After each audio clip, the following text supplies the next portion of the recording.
Bismillahirrahmanirrahim. Assalamualaikum warahmatullahi wabarakatuh. Alhamdulillahi rabbil alamin. Wassalatu wassalamu ala nabiyyina Muhammadin wa ala alihi wa sahbihi ajmain. Amma ba'du. Kaum muslimin yang dirahmati Allah, siapa di antara kita yang tidak mengenal musik? Musik hadir di mana-mana, di jalanan, di toko, di kendaraan, bahkan sering menjadi teman saat kita bekerja atau belajar. Sebagian orang mencintai musik dan sebagian lagi menghindarinya karena alasan prinsip. Namun satu hal yang perlu kita pahami, Islam bukan hanya mengatur ibadah seperti sholat dan puasa.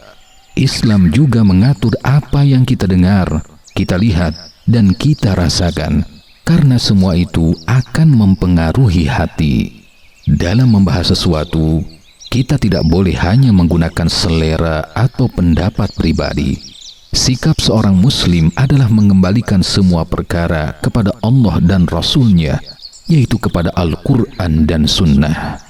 Allah Subhanahu wa Ta'ala berfirman di surat Luqman ayat ke-6, A'udzu billahi minasy syaithanir rajim. ومن الناس من يشتري لهو الحديث ليضل عن سبيل الله بغير علم ويتخذها هزوا أولئك لهم عذاب مهين. Dan di antara manusia ada orang yang mempergunakan lahwal hadis, yakni perkataan yang tidak berguna, untuk menyesatkan manusia dari jalan Allah tanpa ilmu dan menjadikan jalan itu sebagai olok-olokan. Mereka itulah orang-orang yang akan mendapatkan azab yang menghinakan. Para ulama salaf menjelaskan bahwa yang dimaksud lahwal hadis dalam ayat ini adalah nyanyian dan musik. Abdullah bin Mas'ud radhiyallahu anhu ketika ditanya tentang ayat ini, beliau menjawab, "Demi Allah, yang dimaksud adalah musik." Beliau ulangi perkataannya 3 kali. Demikian juga Abdullah bin Abbas radhiyallahu anhuma juga menafsirkan ayat ini dengan nyanyian. Dan hadis Nabi SAW pun memperkuat hal ini. Dalam Sahih Bukhari, Rasulullah SAW bersabda, ليكونن من أمتي أقوام يستحلون الحر والحرير والخمر والمعازف. Akan ada di antara umatku sekelompok orang yang menghalalkan zina, sutra untuk laki-laki, khamr, dan alat musik. Perhatikanlah kata menghalalkan musik. Artinya musik sebenarnya diharamkan, namun akan muncul kelompok yang mencari-cari pembenaran. Mengapa para ulama begitu tegas soal musik? Karena musik bukan sekedar suara. Imam Ahmad rahimahullah berkata, nyanyian menumbuhkan kemunafikan dalam hati. Ibrahim An-Nakhai rahimahullah berkata, para salafus saleh membenci nyanyian. Mereka menganggapnya bagian dari kebatilan. Demikian juga Al-Hasan Al-Basri rahimahullah mengingatkan, nyanyian bisa membuka pintu zina, sebagaimana minuman keras bisa membuka pintu mabuk. Musik bisa melalaikan hati dari mengingat Allah.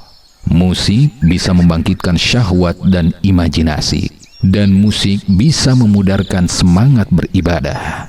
Maka tidak heran jika seseorang bisa mendengar musik berjam-jam tanpa merasa bosan, tetapi sulit untuk duduk 5 menit membaca Al-Quran. Ada apa? Karena musik memberi rasa nikmat semu di hati, sementara Al-Quran memberi ketenangan yang hakiki.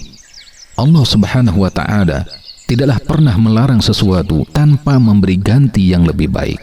Jika seseorang meninggalkan musik karena Allah, maka Allah akan menggantinya dengan sesuatu yang jauh lebih indah, yaitu keindahan lantunan Al-Quran, ketenangan hati ketika berzikir, kenyamanan dan kejernihan jiwa.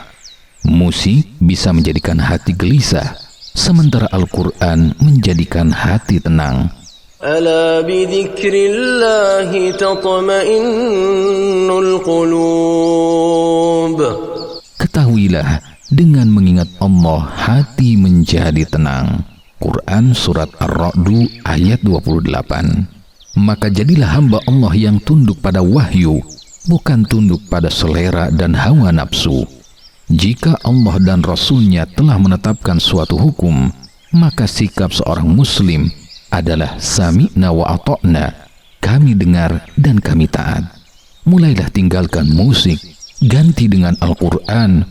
Tinggalkan suara yang mengeraskan hati, ganti dengan lantunan yang melembutkan jiwa. Semoga Allah menjaga pendengaran kita dari hal-hal yang melalaikan dan mengarahkannya kepada apa yang mendatangkan ridhonya. Amin ya rabbal alamin. Wallahu a'lam. Wassalamualaikum warahmatullahi wabarakatuh.